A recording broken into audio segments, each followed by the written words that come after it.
Welcome everyone. Good to see you. Hello, hello. It's such a pleasure to be back online. Unfortunately, in only virtual format, but we're still here.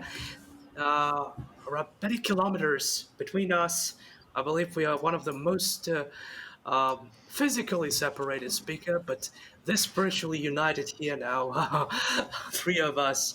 So really great pleasure to welcome here Otavio and Karina from beautiful cities of São Paulo and Brasilia. Oh, I love just, yes, the cities.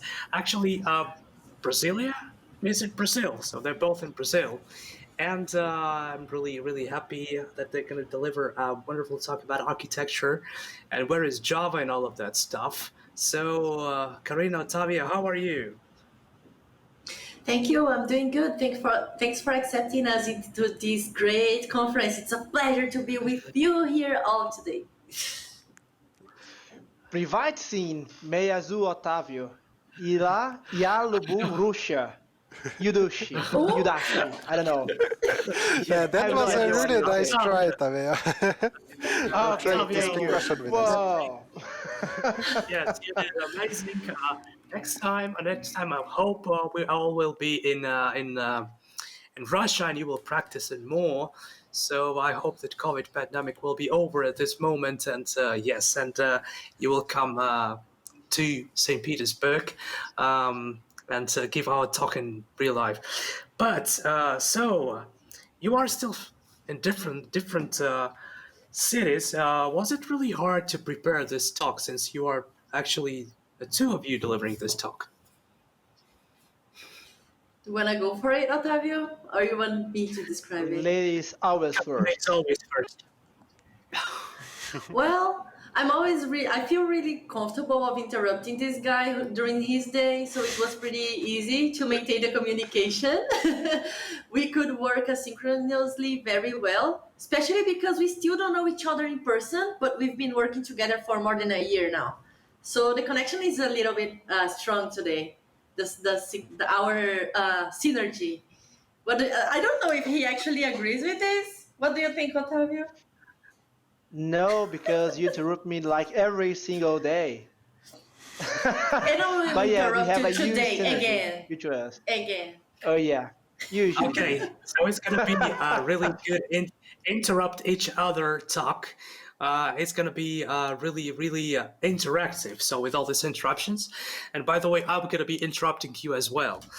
So actually, I believe that all of us are ready and really eager to hear where is Java in cloud world and what is the best way to do this. Really cool to have you from Brazil here in our conference. Go ahead, I'll be interrupting you when I have questions. Please do it. Thank you. Let's bring the slides on then.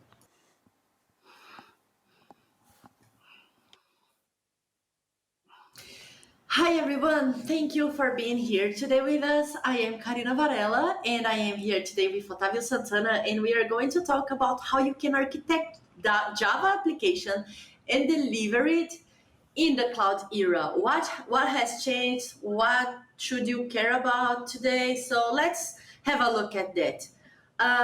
Okay, so first, before starting, you should know the background of Otavio. Otavio is a Java champion.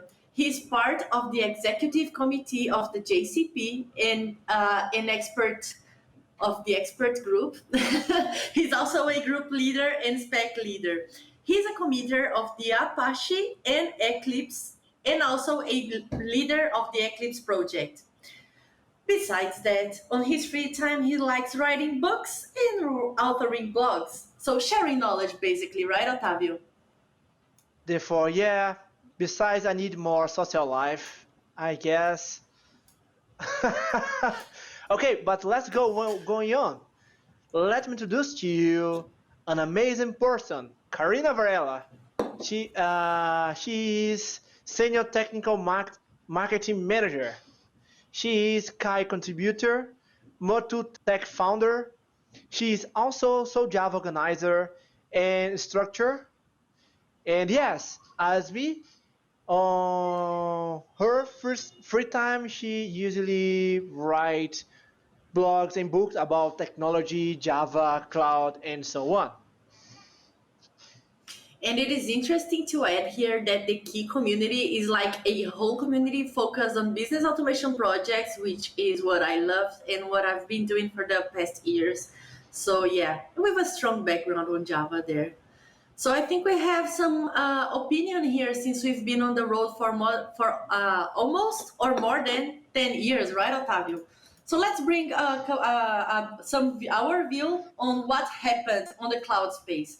So where did this come from? Why did it show up? And how can we use it? I think this is a good start. Otavio, uh, could you please tell me why do you think there's a relation in between the agile methodologies and the rise of the cloud the cloud space, the cloud environment? Yes, yes. Um, in the whole history of software development, there's no huge connection between cloud and agile methodology.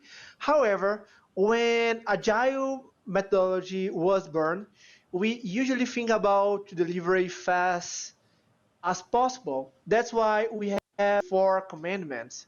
The whole goal is instead of wait like 1 year, 6 months, or something like that, you can deliver to receive feedback fast and fast and faster, right? That's why we have the principle of individual interaction of process and tools, working software of comprehensive documentation, customer collaboration over contract and negotiation. And yes, I guess this year answer agile was the best answer, right? Because it has wanted to change over following the plan. Because I guess like me and everybody does, we had a plan in January and everything has changed because the pandemic situation, right? And that includes the software. Uh, That the is whole goal correct. here is to break down the silos, right? Instead of I have my client outside me, let's put the client together as a unique team. And beyond that, that's not enough. We need to make the client and the team together. And inside the team, you need to break the silos as well. That's why we have the DevOps culture. The whole goal is to make uh, developers and operation to work together in one goal. That is deliver faster, to receive feedbacks, to fail fast, and again and again and again. There is several discussion about no ops. The whole point is to decrease the number of operation, to use scripty, to use code, to use something that make more automatically the operation side. And that is That one is last true. word here. Karina, what is biz dev ops? So yeah, when as you were explaining, DevOps came to break down the silos in between the dev and the ops. But we still have a big silo in between the technical people and the business folks. So this knowledge transfer has a huge uh, has some difficulties, let's put it like that. And the business ops is supposed to break that less siloing between the tech and the business teams.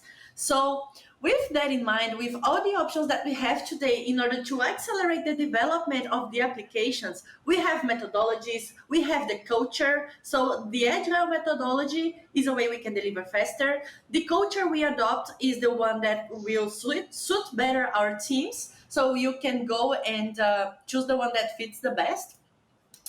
And based on that, we should start thinking about like, okay, but how do I actually deliver this? Because May I where do I interrupt you, by the start? It way, looks here? so. Please, yes. Yes, because Please do. I'm here to interrupt you. Yes, we've heard a lot of it. Yes, we want to deliver, but isn't this agile, isn't it this DevOps stuff for a very short period time planning, like only weeks or months ahead? What about the long-term planning? Would you actually say it in your talk or just uh, mention it in your talk? Yes, we can. In the Agile methodology, we have as well uh, short-term delivery, a medium delivery, a long-term delivery, and we usually need to define the priority to put that as an item inside the product itself. Why do we need to define priorities? Basically, because we need to define each thing, which feature is more important than something else. And sometimes we need to over and over and change what I have in our mind. Right, Karina? That is true, Otavio. Especially, we do this in practice at Red Hat. We follow agile methodologies. We adopt the DevOps culture. So our teams work really closely together, and we work on these deliveries, which has some larger goals, which are the stories of the agile delivery, but it has smaller pieces of that can be delivered over time. So this works well not only for for the business companies, because we are companies that offer software for other companies, right? But also on these tech companies like Red Hat and Platform SH. It also works for us. Okay, I Great. guess So this answered my question. You can go ahead. thank you, Dimitri. Feel free to interrupt us. You see, I'm already Otavio, doing this. Otavio, tell me, why do you relate the adoption of cloud technologies with this amazing painting of the flight of Icarus? Why do you relate to it? Oh, because I love mythology. And yes, cloud is a huge universe right now, right? And as Icarus, you can fly to get off the sun and then fall down. You need to be worried about cloud because cloud is a huge opportunity, but we need to measure the risk, the abstraction, what the service you have to offer, the service that you can use to manage this kind of situation, right? There is an amazing book that says everything in the software has a trade-off. And yes, that includes cloud. Excellent. And yes, let's move on to the next one. Yes, let's do it. So, Okay. okay, don't fly too close to the sun. Don't try to uh, implement it all as it was super easy for you to do if you were starting. You need to know the options. And I love when Otavio compared the offerings of cloud with pizza as a service. So Otavio, could you please explain what is that and how does it relate to SaaS, PaaS, and like IaaS? Yes. Sorry, I mean yes. Because both are like service. You can buy cloud service and also pizza as well. You can do that analogy because, for example, here we have the traditional on premises where, like me, if you love to cook, you can do everything at your home, right? You need to prepare the tomato, the toppings, the cheese, put everything in the microwave as well, and prepare the table, prepare the drinks, and that's basically make a home. You need to have the knowledge, the know-how, the whole infrastructure, therefore the whole risk. Because if you forget for some reason the pizza in the microwave, you can burn your whole house, right? If you took the wrong measurement of tomatoes, something like that. And let's move on because we have the option to decrease this kind of complexity when you go to infrastructure as a service in the cloud perspective, or take and bake, where we go to the no restaurant, to the grocery store, buy a frozen pizza, return to our home, and put in the microwave, and that is it. Right now, we decrease a little bit the complexity to make pizza because we don't even have to know about prepare the sauce, the the cheese, everything else. I just need to put in the microwave and done. I Otavio, still have I the don't want to issue. put on the Sorry, go ahead. microwave. I want to delegate even more. I want to delegate more of my work. Is it possible? Yes, it does. If you don't want to do even that, you can take the pizza already ready. With pizza delivery, if you compare with cloud, it has a platform or a service where pizza you just call to the restaurant, right? And order the pizza, and here you go. You have the pizza ready and ready to eat in the table if you want. Perhaps you can eat the pizza while you are watching us right now. So we decrease a little more the complexity. Therefore, we decrease the risk of their situation. That's basically some idea of the past. So I just put my code there. Anything else, the platform gonna hand it to you. Mhm. I'm waiting for you, I don't want to Karina. code. I don't want to code. What if I don't want to code? I just want to use it. You have the last option, the software as a service like Gmail, where you don't need to even know about anything beyond the code. That's like when that time ago, or probably in the future, you can go to the restaurant. You don't have risk at all. You just go to the restaurant, sit down, order something, put to the table. There is no risk on you. You don't need to clean up anything. And that's amazing. But again, everything has a trade-off. If you choose I to the dine see. out option, you're gonna probably pay more because you are paying to the know-how pizza and the ingredients of pizza, hardware, and the software of pizza. It does exactly And something also the with SaaS customization usually. is smaller than on the other options. So the more you delegate, the less customization options you have, right? The Yes, less exactly. flexibility. Let's put it like that. The less flexibility. Yes, yes, exactly. And Good. that's So that was how the cloud was born. But right now we have much more specialization. Karina, that's your show. no, come on, it's Dimitri's show. Oh yeah, it's So always Dimitri show. No, yes, no, no. I'm only here to support you. It's completely your show. And I'm only here watching the chat and preparing new questions because I think there are going to be a lot of them. Okay, good. amazing. So As we were so go ahead, talking, Karina. comparing to like pizza ordering, you can see that we have more things beyond like only IaaS, infrastructure as a service, PaaS, platform as a service, or SaaS, software as a service. For example, Netflix is a SaaS. So notice that we have some new things in there, new space that are not actually IaaS or PaaS and neither SaaS. So there's an ongoing discussion. This is something that different organizations have different views upon this, but after lots of debates, we came to a conclusion based on our studies, right, Otavio? So before Otavio explain about CAS, let me just talk a little bit about the managed application service, okay, Otavio?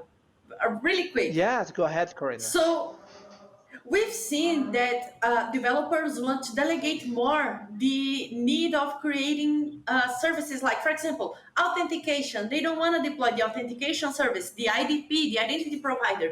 They don't want to deploy the event streaming platform, like, for example, Kafka. They just want to go in there, consume, and someone else creates the backup, someone else worries about the replication of these things, the configuration, and even the databases are now offered as a service. So are they PaaS? Are they SaaS? Well, that's an ongoing discussion, okay? But have in mind that there are all these offerings that are targeting developers. They're not targeting the end user like Netflix does, like Gmail does. But these are services that are out there for us to consume. What about CAS, Otavio? Whoa, yeah, that's a huge discussion about that. That's that because it's still a green area. And usually CAS is the orchestration, where it's a between YAS and PaaS. Therefore, it decreases the complexity to a YAS. However, it's not easy enough to a developer to become a PaaS. So that's why it's between YAS and PaaS. And In the past, you can think about the whole history of evolution of PaaS, where we have more specializations, right? We have database as a service. We have backend as a service or serverless, where you just put your code and don't need to think about anything else. We have managed API gateways and so on. The whole point is to decrease the complexity to a developer, put your code in the cloud. If they'll do anything else, like, okay, if I want to use database, I don't need to care about scalability. I don't need to care about backup, upgrade the database version, this kind of thing, because I will pay for somebody else to do that to me. Exactly. And as we move on, okay, as we move on, we've learned so far we understand why cloud came up. We understand the options we have. We see that things are getting more to a service offering style of environment, of ecosystem. But still, we have to code our applications and we have to code it in a cloud native way. But what is cloud native, right? And this is a thing that we've been discussing for months. So Otavio, tell me about some studies that you did around this. Okay, cloud native become a buzzword and also a nightmare because everybody says what is cloud native. However, nobody agrees what exactly means cloud native. For example, here, take Pivotal. Pivotal say cloud native is a way to take advantage of the cloud computing model. If you go to one more, we have the architecting cloud native application. This book says around, okay, cloud native is when you take your whole operations and automatize everything. Let's move on because there's not enough, right? Let's go to the info words. The definition about cloud native. That's almost equals the pivotal that say take advantage of the cloud computing delivery model where we have no idea where the application is, is running, but you just care about creation and deployment process.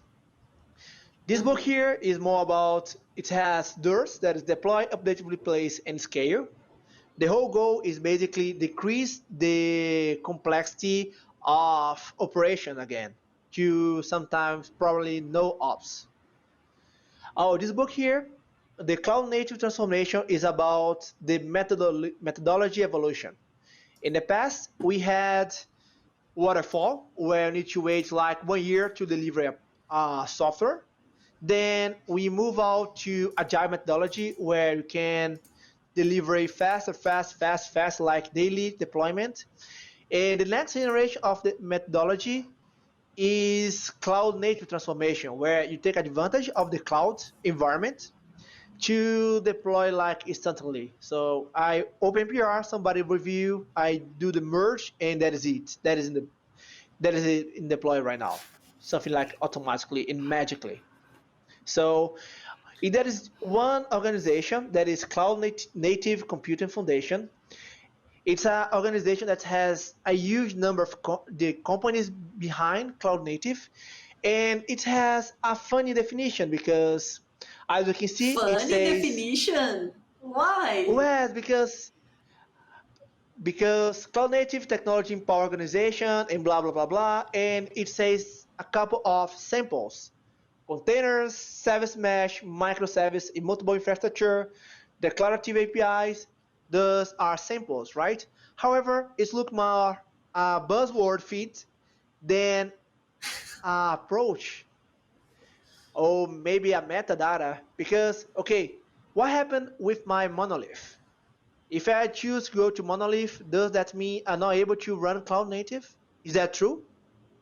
If that's true, that means microservice become a silver bullet option to the software development. And for sure, that's not true, right? Because we sure don't have silver bullet on our architecture definition. That's why I usually don't like this definition because it has a lot of buzzwords. And move on, there's a couple articles and books that says if you create an application and that was born the cloud age, where it's based on container, that is cloud native. The last one is my definition, at least that I have right now. To me, cloud native is a set of good practice to optimize the application in the cloud through three approaches: containers, orchestrations, and optimizations. Oh my God, Otavio, this is amazing. By the way, this is the first time I'm actually seeing a cool, argumented way of exploring what is cloud native, because everyone had different opinions about it. So I'm quite happy. I believe that these slides are really important to every one of us. So thank you so much. By the way, Karina, you asked how many people are watching us. 764 people are online watching you. So you got a huge hole full of people here in Russia. So don't get too nervous. Just go ahead. Big hug for you all. And before we move on, I forgot to tell you something really nice. Red Hat, as you see, is a sponsor of this event. And during this talk right here, you will learn something, and you will only learn during the talk. At the end, you have a question at the Red Hat booth, and if you get the question right that you will learn through this talk, you'll be able to get a t-shirt at your home. So get some swag. It's gonna be nice. So pay attention and learn a little bit with our presentation today. So let's keep going. As we are discussing, like cloud native is something that, like, really no one knows the exact concept of it. We know what it is about, but there's no strict definition of it. Okay, and we've seen through the evolution since cloud was born that there were many names that were given to these types of application. So, Otavio, do you want to talk about it, or can I continue? Okay, you can, sure, yes. When the cloud was born, okay, everybody mentioned about cloud. And after that, there was a discussion about, okay, is your application ready to the cloud? There is just a planning solution, but nobody usually put their code directly in the cloud. And then we move on to the cloud-friendly term, right? Where you need to make sure your application run on premise. However, you need to think about eventually sometime, perhaps this application are going to cloud. And right now there's no discussion about cloud anymore. If you will create a new application, probably this application will run in the cloud, and that's become the cloud native application. Again, there's no definition. That is more about the cloud native trends on the chronological perspective view, right? Yeah, and on this, I think that we can categorize the applications in two different ways. So we have the applications that takes the full benefit of cloud container orchestrated environments. So you have an orchestrated environment with containers, with your architecture, be it monolith or microservice architecture, and you can take full benefit of it through your application implementation. And there are the applications that were legacy applications, and you had to adjust a little bit, containerize it, and put it to run. So it's not really that ideal scenario, but it runs on the cloud. So I think we can categorize it like that. Are you happy with this? And can we move forward? Good. So with all these concepts being said, like, okay, but this is a talk about Java. Where is Java there? Remember, Java has 25 years of existence. So we have lived and survived through all this story that we were telling you. And this phrase right here is the one that was most said on the past years, right? So Java is too heavy for the cloud, Otavio. Doesn't work. End of the talk. It's too verbose as well. Ah, too verbose. Yes. So, Otavio, how do these specifications and these implementations help us move forward on the cloud space? Can you tell me? Yes, yes, I can. That's my pleasure. Basically, to help Java in the cloud native world, right now we have several improvements. The first one, for sure, is the JVM.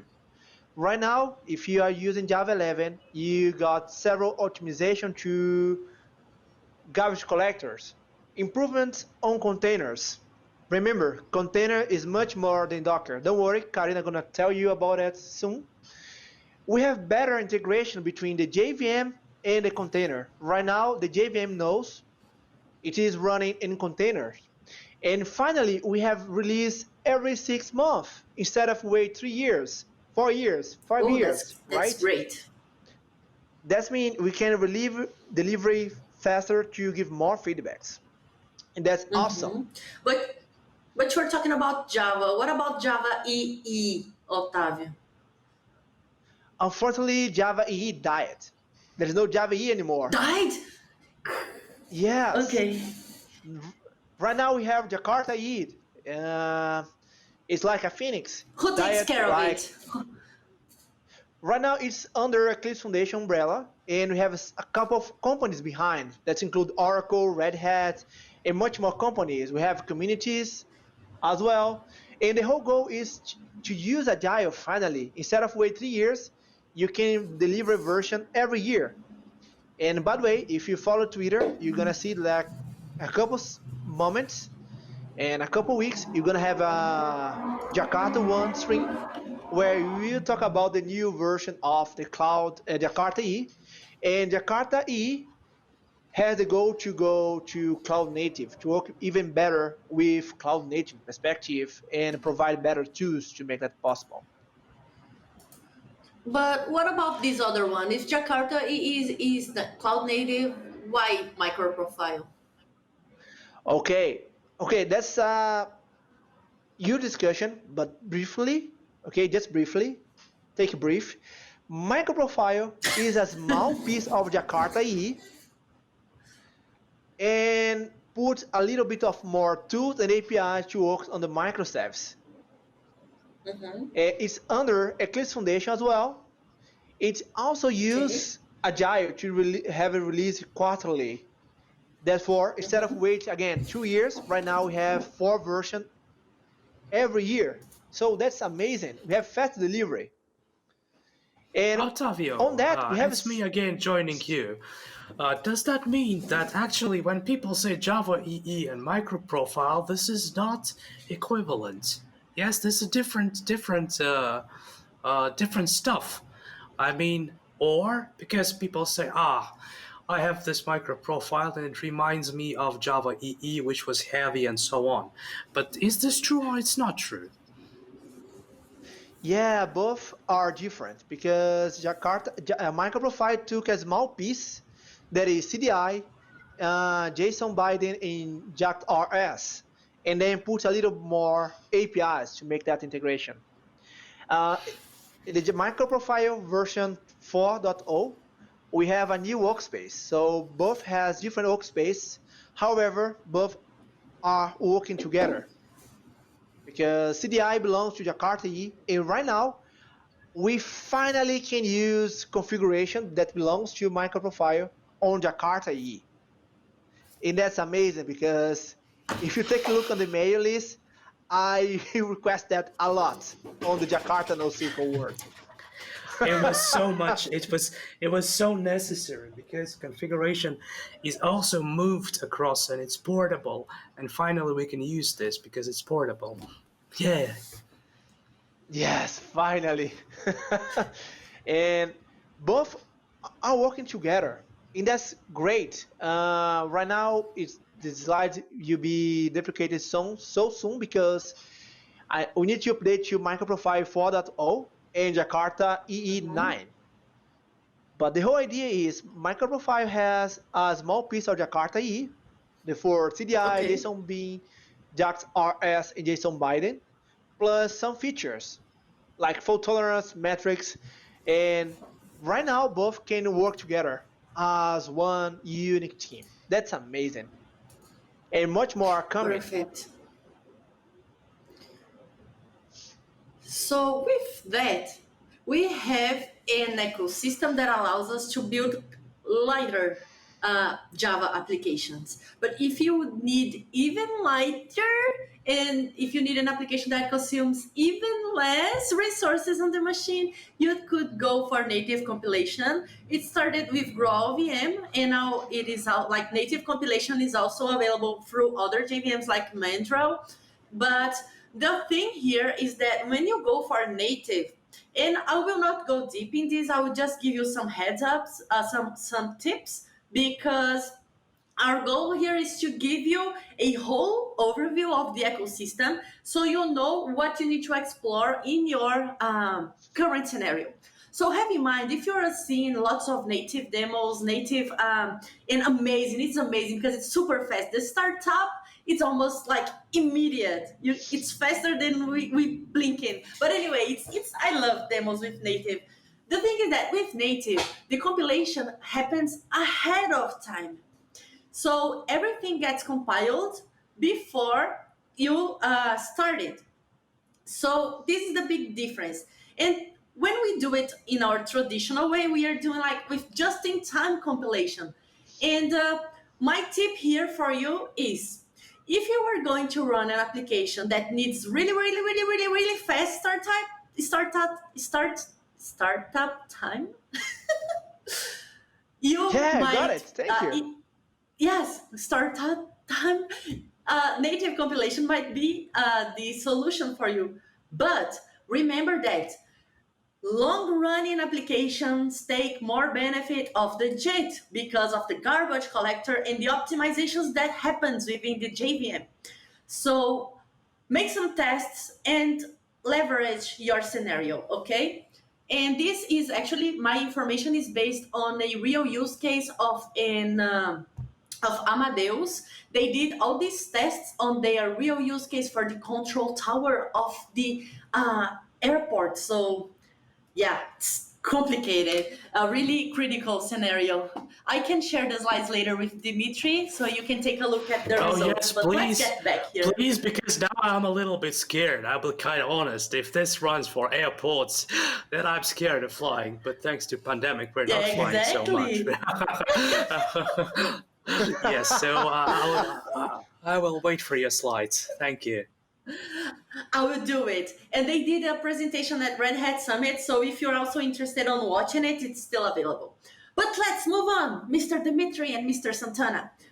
Orchestration. We already have the cloud options. We already have the ecosystem. We already have the microservices. And I'm not here to teach you how to use microprofile or to teach you how to code. We are talking about the best practices. And when you start having enterprise software, you start having multiple pieces of your software delivery. And then you get to the, should I do orchestration or should I do choreography, Otavio? I know. Aye, aye. Just know a little bit of dance to do choreography like this. Nossa. Nah. Sorry. Independent services involved in the same business flow. Most of the times, we look too much to the technical perspective and remember our culture. So when you start working closer to the business teams, you might identify that you have a business flow that actually will involve several services, be it micro services or services, depending on your scenario. Still, a single thing that one service depends on the other. One thing should happen after the other. So in this example, I have the delivery of an order, for example, Uber Eats. Probably you have it in Russia, right? Otavio told me you do. So you would create an order, do a payment, the restaurant should start the execution, and then it should be shipped for you. Although, how do we control this? Should one service, should one service talk directly to the other services like endpoint to endpoint communication? this would start to become a mess in the network communication. Yeah, I don't know. This doesn't look reliable to me, but well, it's an option. Then you start thinking about, for example, choreography, which is the preferred way of doing it. It's the preferred I way love and recommended Macarena. way Sorry for of that. doing it, like based on Sam Newman. In this excellent book of building microservices, which mentions that you can either use a service to orchestrate the others, or you could have the multiple services that just communicate, that just emit events and react to events that are happening on the ecosystem. So let's understand a little bit more about this.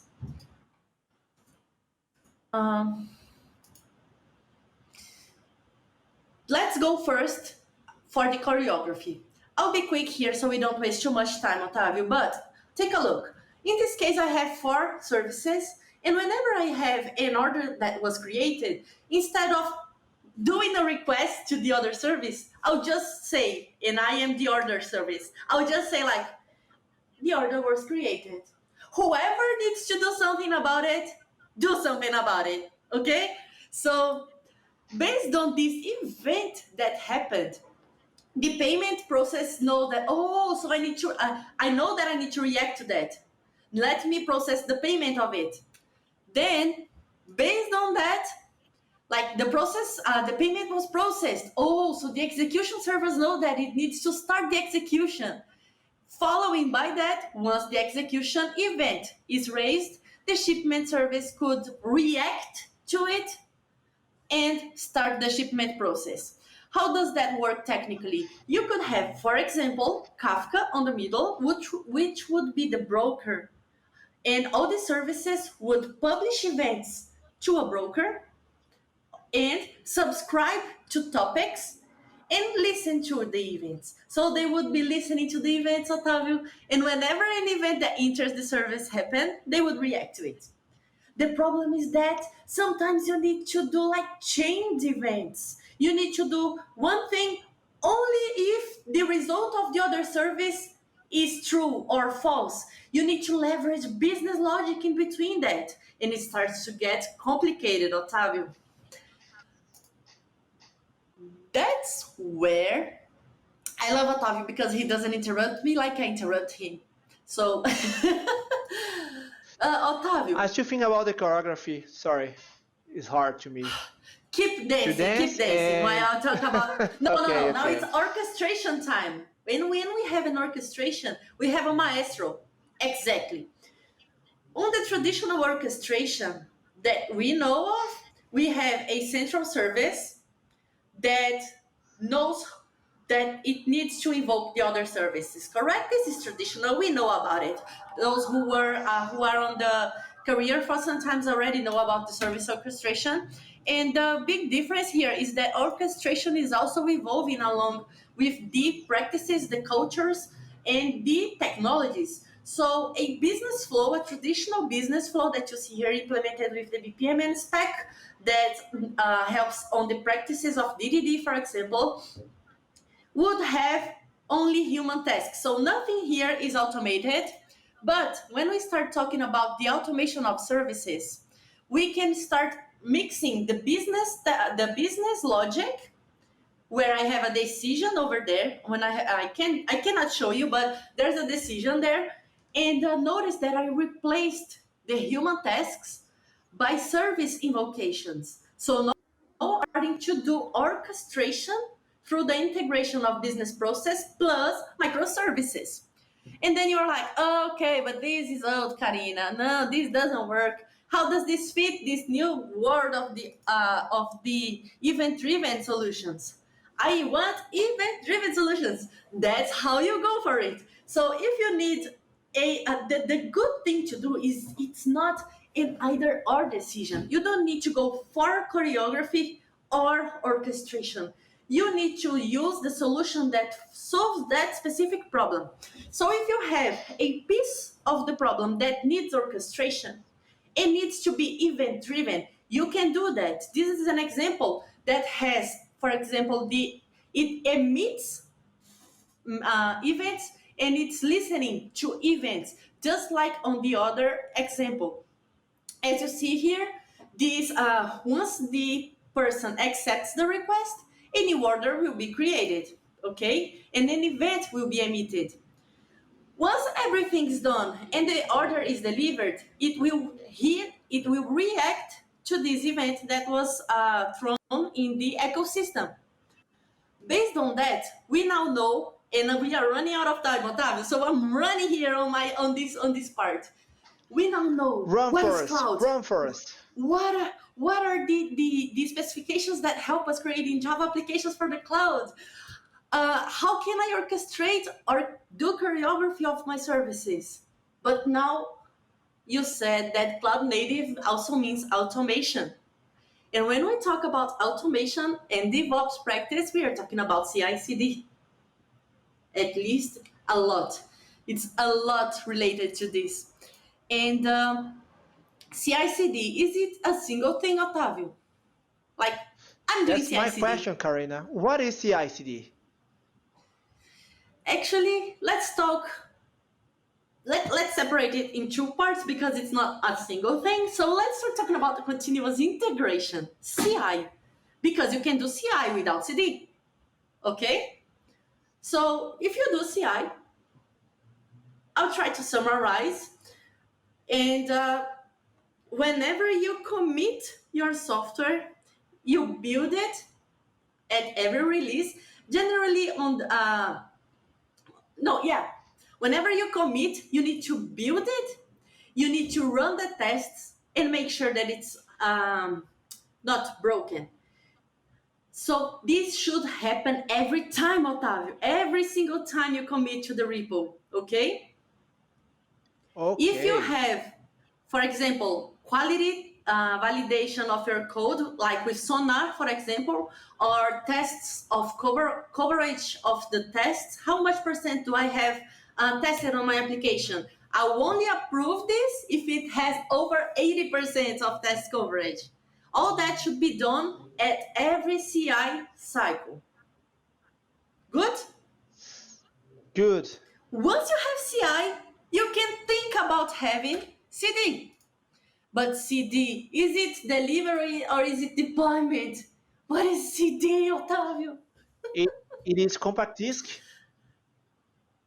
Oh my God. Dimitri, I cannot Sorry for handle that. this guy. I know, but you know, I'll be quite honest. That CD, for most of the time, I usually also consider it as a compact disc. You know, this for the music most of the time. So please explain us what a CD is in a modern world, not in that ancient world that we are living in. Exactly. On the cloud native world, I'll tell you what CD is. It can be either continuous delivery or deployment. And once you get to code, build and integrate, which I just explained you, you can release.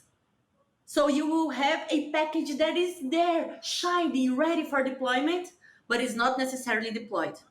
It's just there. It's not automatically deployed. If you want to, you can click a button and it gets deployed, but it's not deployed. That's the continuous delivery. Although there are companies that like to be like really fast. They react really fast to the market changes. So they go through all the thing. Whenever a commit happens on master, code, build, integrate, release, and deploy on master, Otavio. That's CI with continuous deployment. Oh yeah, but beyond that, we have the CD compact disc where you can listen and use choreography. That's a good catch. Absolutely. Good And by catch. the way, you can even record movies on CDs and distribute them, and then you will have the Macarena as well. Whoa. This was the You first are time I going listened so to Macarena on CD. Absolutely. So what does this mean on the cloud world, like with containers and hybrid clouds? So basically, you'll be a dev, you will commit to a source repo like GitHub, GitLab, Bitbucket, whatever. You have a CI/CD engine, be it Tecton, Jenkins, Hudson, whatever. it will build a container. Instead of doing a deploy in your local EAP, it will create an image that can give birth to a container that can get deployed across the cloud. So be it physical environment, virtual, private, or public cloud. Okay, this is a really high overview of how it usually gets done. So, Otavio, this is lots and lots and lots of content, but what about Java? Okay, yeah, I need to be worried right now. So first, we have the 12 factor application that was created by Hiroko. And one funny thing about that, it was based on partners of enterprise application architecture by Martin Fowler. Therefore, this book is even older than the cloud world. I mean, the cloud computing world. What does that mean? You can use the 12 factor application with on-premise application, and yes, you can use with cloud native. Remember, that's not related to cloud native because that's older than cloud native. Okay, we have the 12 commandment to make your application very good. Code base, please stop to use email to send code. Yes, I usually do that, but hard. Please use repository, Git, SVN, Mercurial. Please use Git if possible. Dependency. That's time to put your libraries away of your code, source code. Therefore, use any kind of management dependency, such as Maven, Gradle, NPM, and so on. And configuration. Please don't put your password and user in your code. In the Wait, amazing world, the perfect world. if I cannot put the configuration in the code, is there any Java specification that helps me with that? Yes, it can. That is on the Jakarta e/microprofile. That is microprofile configuration where you can override the whole environment and credentials. In the perfect world, Okay. you don't even need to know about use and password on production. Perfect. And yes, So as okay, let people know I'll have that that. it's important. I'll have that in mind. I'll have that configuration spec in mind. But let's move on. Let's move on. Let's move on Yes. because we are running out of time. So instead, tell me, is microservices a silver bullet? Tell me about this statement No. in this slide. Unfortunately, no. The microservice is not silver bullet, unfortunately.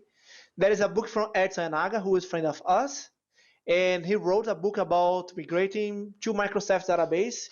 And he basically said, just because Amazon and Netflix use microservice, it does not mean that you need to use microservice as well. Sanima also has 2 books about it, and usually in the first chapter, he usually say why you should not use microservice.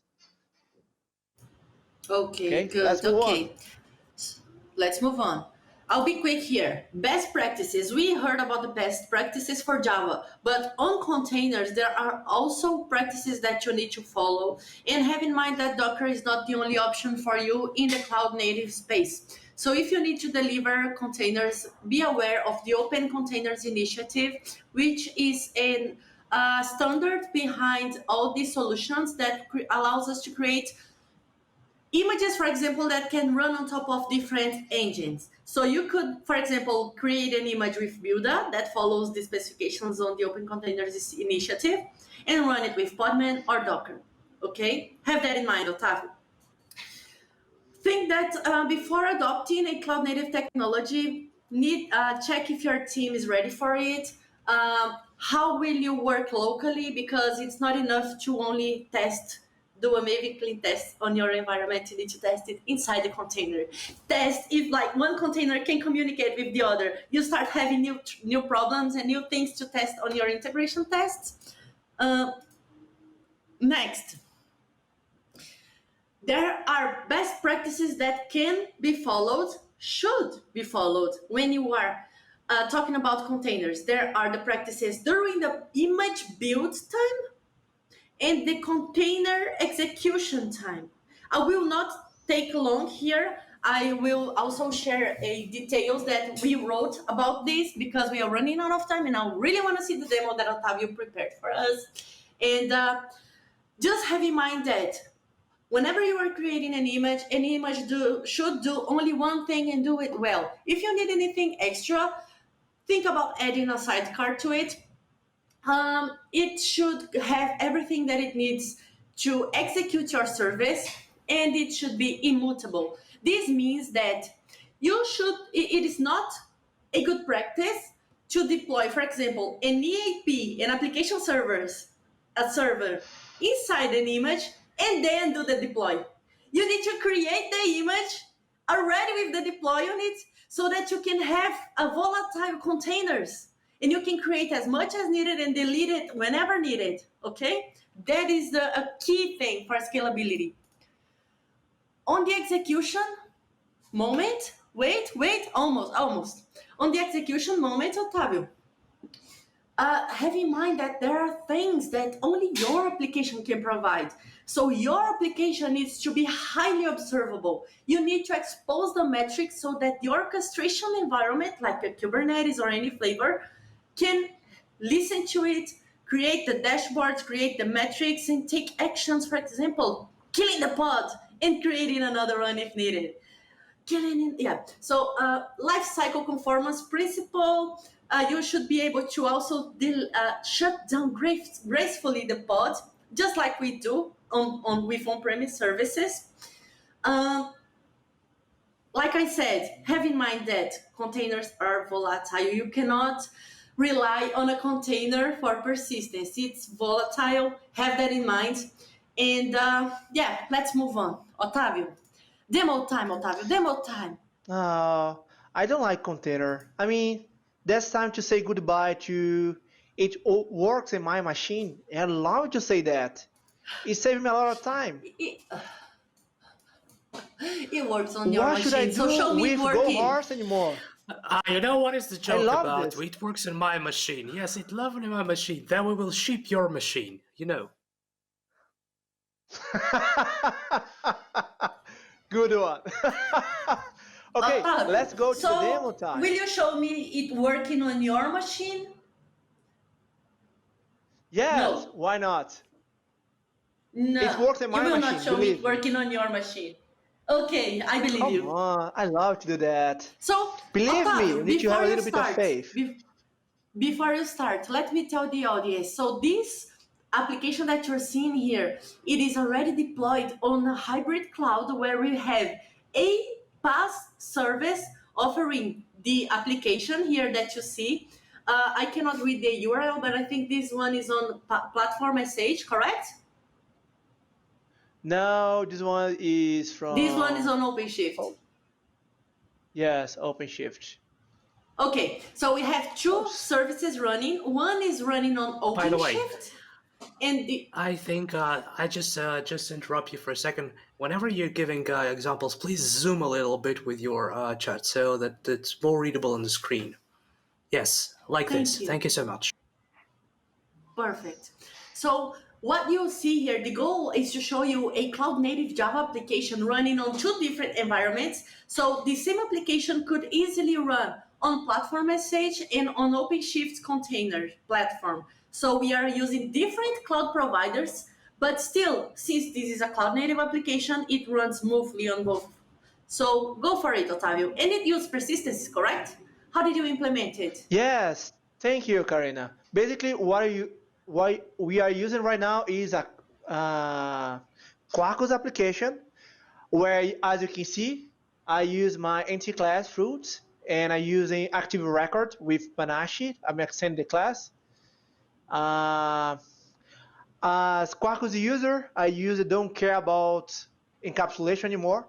Oh, sorry, that was stronger than me. Otavio, come on, Otavio. We have But that's 9 true, minutes. but that's true.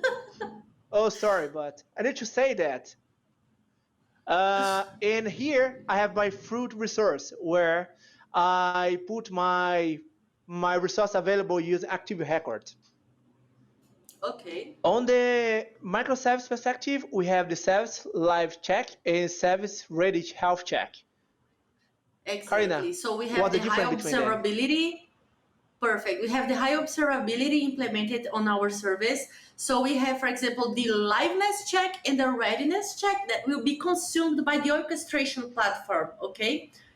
Then, Otavio, I think it's important to mention that this application, we don't need to change it in order to run it on our environment. So we configured it, and now it can run on both without changing the code, correct? Yes, because it belongs to micro profile configuration. Basically, we have here the properties where you can override on production. Remember, the perfect world, we don't need to even know about the production credential or something like that. But let's show the So are you create while you are a doing new that, PR? so one thing, Otavio, so that username and password are not the ones that are going to be used on the pass and CAS because we are implementing the config specification, okay? Nice. So why are Yes. you doing a push right there?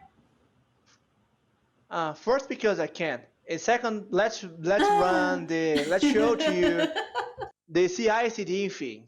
So, are you create a this PR here? So, are you create a PR, So basically, when we finish the right? development process, we do the PR and we expect the build to happen. So we should do the CI Yes, and we should have the CD, correct? yes. Basically, as you can see here, I have my repository, my Git repository, where I have two pull requests. One is a dummy error where I did some mistake to make the test fail, and as you can see here, it's broken in the Git flow because there are several tools to use CI/CD. For example, this one here is Git flow. And yes, Platform Stage has support to CI/CD as well. And as you can see here, it's broken both, right?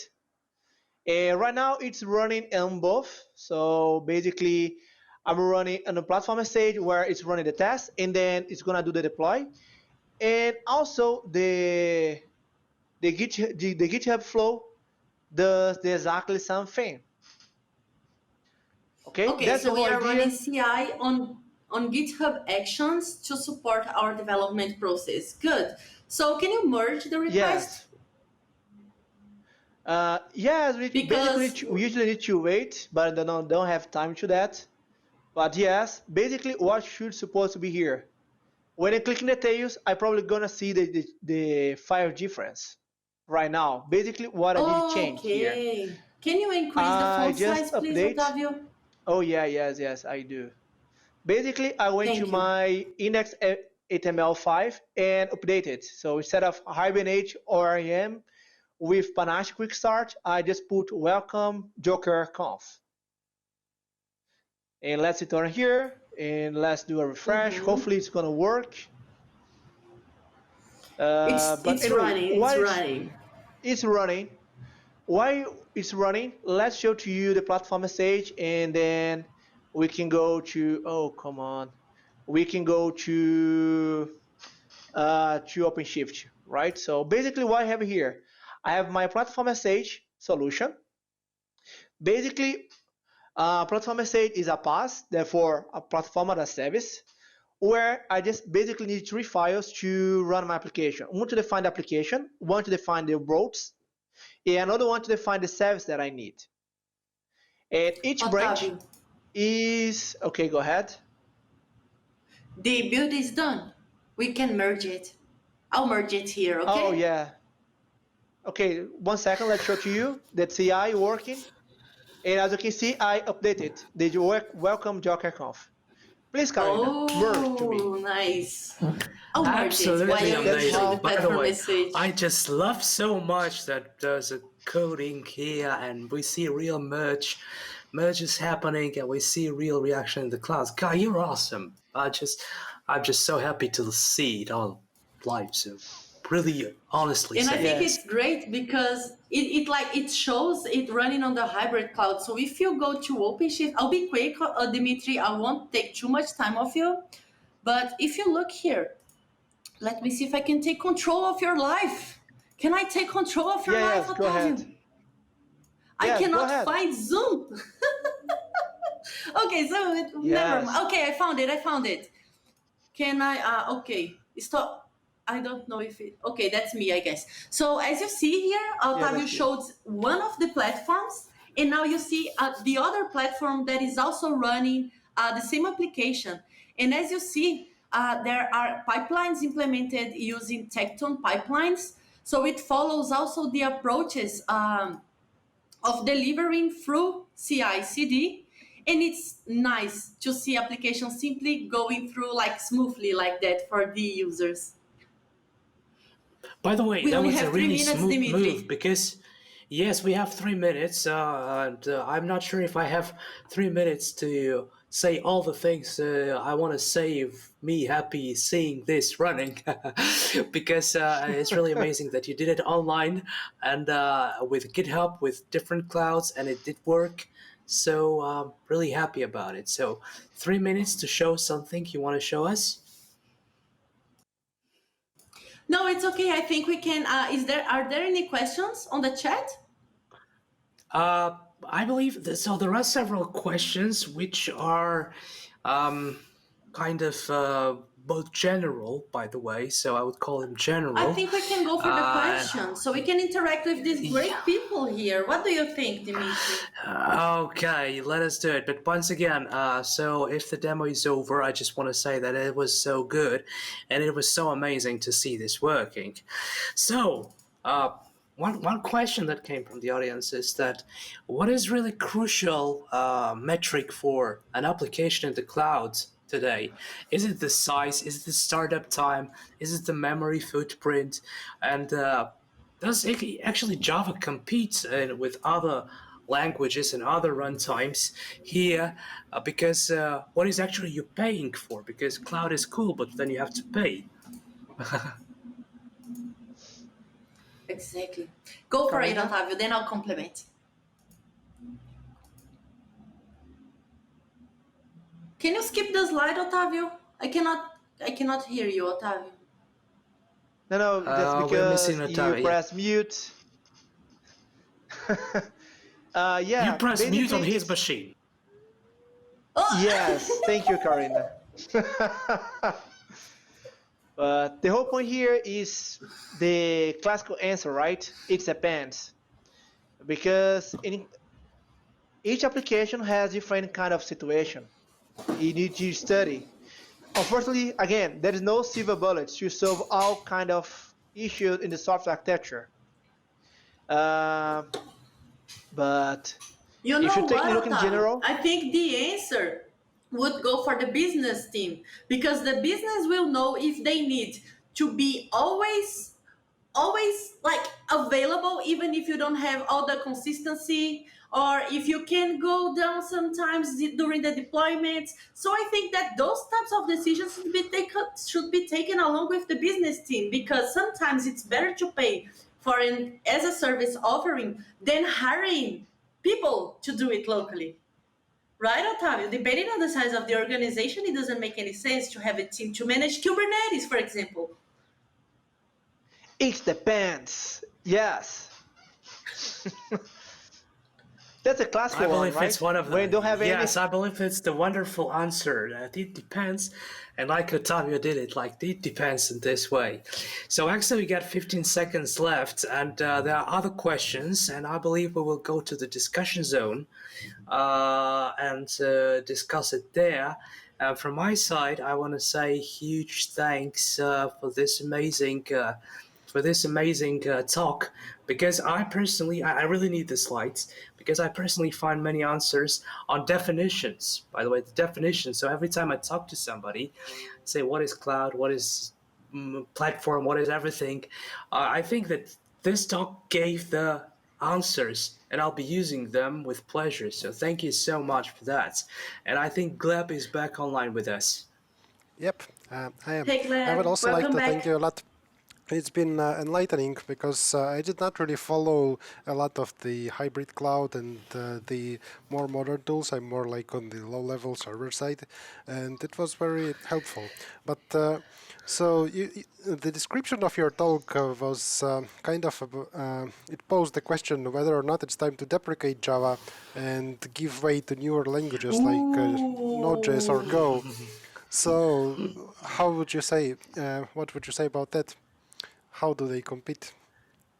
Seeing your demo, it I does seem would like say so. that with Quarkus, no, Java today is faster than Node based on numbers. So, well, Well, I need to Well, find my We should sunglasses try it to with Helidon turn as down well, forward by the moments. way. Yeah, Eridon as well. Yes. Oh, come on. I don't have my to turn down forward moments. Yes. yeah, that, Frameworks that makes Java even faster than such as Quarkus, Otavio is breaking Micronodes, a little and bit. Eridon. Yes, my connection. Sorry for that. Yeah, no worries. Okay, I believe that the answer is yes. Java is competing and is beating the competitors and is still the preferred platform. Am I right? The thing is that there are many companies behind it, like big companies behind it, making it evolve along with the rest of the technologies.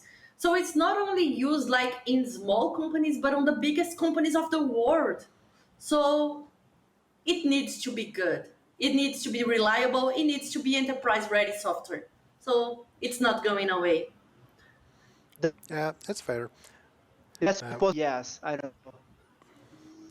All right, perfect. I thank you so much. And there is a discussion zone where you can keep answering the questions of the audience. Just chat with them informally, without the live broadcast, without anything like this, and just be free with the way you express yourself. Perhaps you can finally share those jokes about Portuguese and whatnot.